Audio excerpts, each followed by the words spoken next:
अस्सलाम वालेकुम, welcome to bird society. और आज की वीडियो का टॉपिक, जैसा कि आपको वीडियो के टाइटल से पता लग गया हो, आज का टॉपिक यार बहुत सिंपल सा है लेकिन बहुत कम्प्लेक्स है। सिंपल से मुराद ये है कि बस आपको एक चीज़ बतानी है कि क्या आप लोगों को करना है। कम्प्लेक्स इस हवाले से है कि इसको इम्प्लीमेंट करना इतना मुश्किल है आप लोगों के लिए, इवन दो कि ये सिंपल टास्क है। आज जो मैं बात करने लगा हूँ वो मैं बात करने लगा हूँ सिंपली टर्कीज़ के बारे में। टर्की आपने बेसिकली देखे होंगे, अगर आपने नहीं देखे तो मैं आप लोगों को यहाँ दिखा देता हूँ।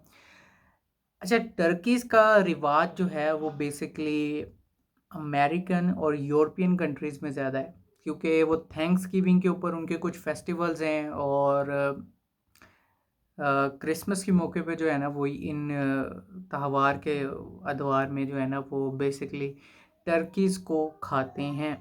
ठीक है, थैंक्स गिविंग का उनका एक त्यौहार है जिसके अंदर वो खाना बनाते हैं और दूसरों को देते हैं, तो उसके अंदर भी उन्होंने टर्की बनाए होते हैं।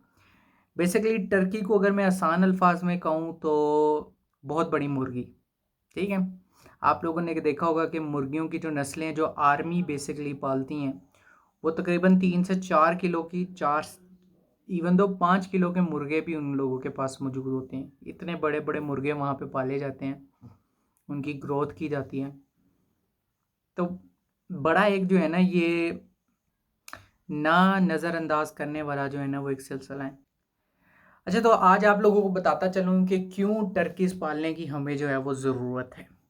सबसे पहले तो मैं आप लोगों को जो चीज़ बताना चाहता हूँ कि यार एक टर्की जो जिस नस्ल की आज मैं बात करने लगा हूँ वो 20 किलो के आसपास जाके जो है ना बैठता है। फुली ग्रोन, 16 से 17 वीक ओल्ड। 16 से 17 वीक ओल्ड का मतलब ये है कि 4 से लेकर 4.25 महीनों का जो एक टर्की होता है वो 20 किलो के बराबर होता है। अब 20 किलो के आप लोगों को बकरों के गोश्त मिल रहे होते हैं और साफ़ी करके उसका तकरीबन वज़न आपको जाके बैठता है 17 से 18 किलो।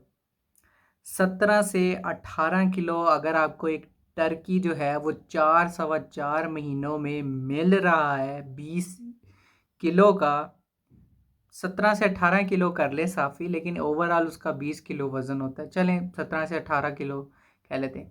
अगर आपको 17 से 18 किलो साफ़ी गोश्त मिल रहा है और वो भी 4 से 4.25 महीनों के अरसे में, तो मैं ये नहीं समझता कि ये बुरा है। और इसके पीछे एक थोड़ी सी साइंस भी। आज मेरा स्लो बोलने का मकसद ही यही है कि आप लोगों को मैं अपनी बात समझा सकूं। देखें, अगर आप मुर्गी पालते हैं ब्रायलर, तो 35 दिन के टेन्योर के अंदर वो अपना वज़न करती है 2 से 2.5 किलो।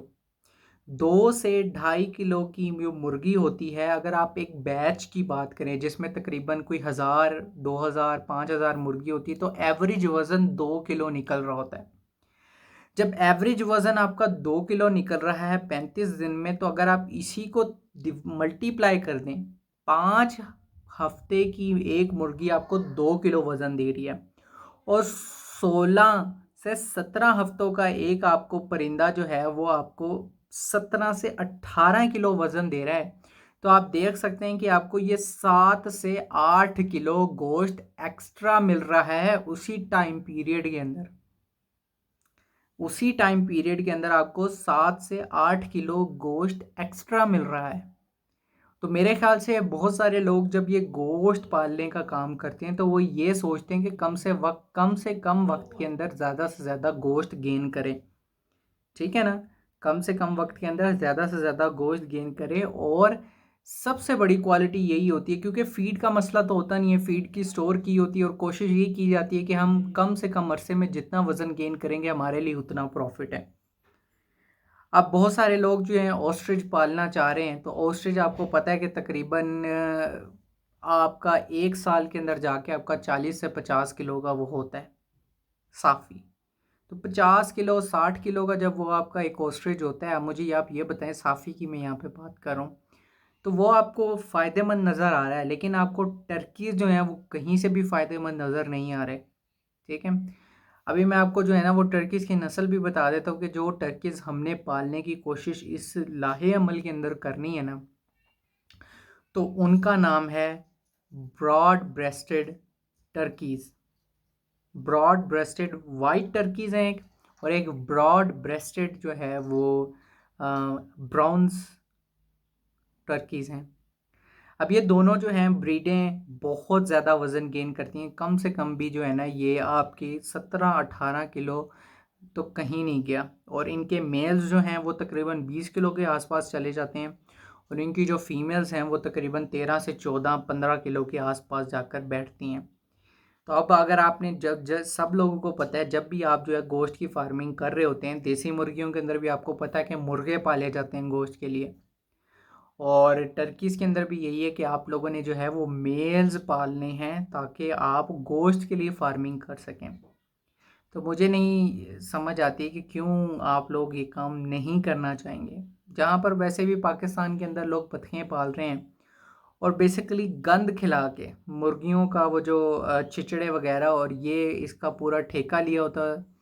उस ठेके को ऊपर जो है ना, सफाई का ही ठेका होता है कि हम आपकी सफाई कर देंगे, और वही जाके आप बतखों को डाल देते हैं और बतखें खा के उससे जो है ना 1.5 महीने के अंदर आपको जो है ना 2-2.5 किलो गंद के ऊपर पाल के आपको 2-2.5 किलो करके वो बतखें देते हैं, और आप लोग फिर भी उनके पीछे नहीं जाते हैं।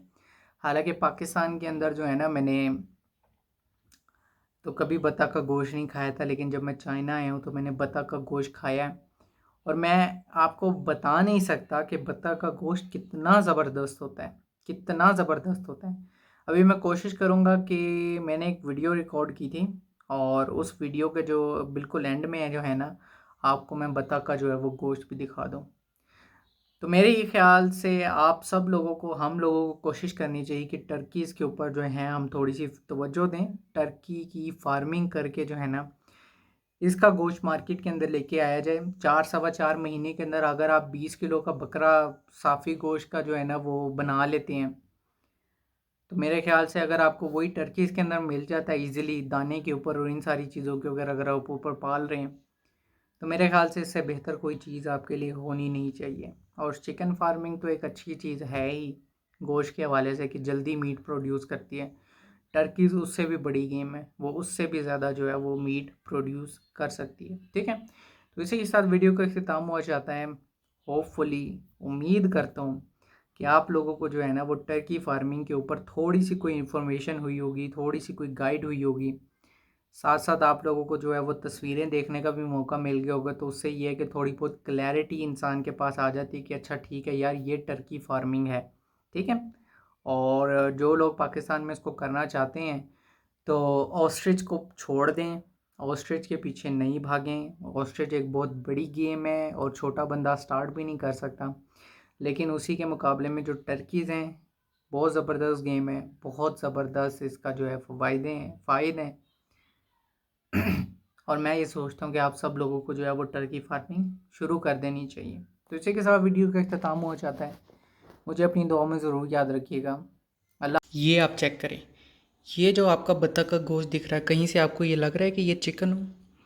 कितना रेड मीट लग रहा है। और यहाँ पर चेक करें इसका, इसके ऊपर थिकनेस चेक करें फ़ैट की, और ये बिल्कुल जैसे छोटा गोश्त होता है ना उस कलर का जो है ये मीट है। तो अगर आप चिकन को और छोटे गोश्त को कंबाइन कर लें, बकरे के गोश्त को, मटन को और चिकन को, तो आपको कम्बिनेशन जो मिलता है वो डक मीट का मिलता है। और इसकी आपको जो है ना मैं ज़रा गोश्त दिखाना चाहता हूँ। ये चेक करें, बिल्कुल एग्जैक्टली जो पट्ठे आपको बकरे के गोश्त में मिलते हैं ना, उसी तरीके से इसकी टांगों के भी पट्ठे हैं, मसल्स हैं।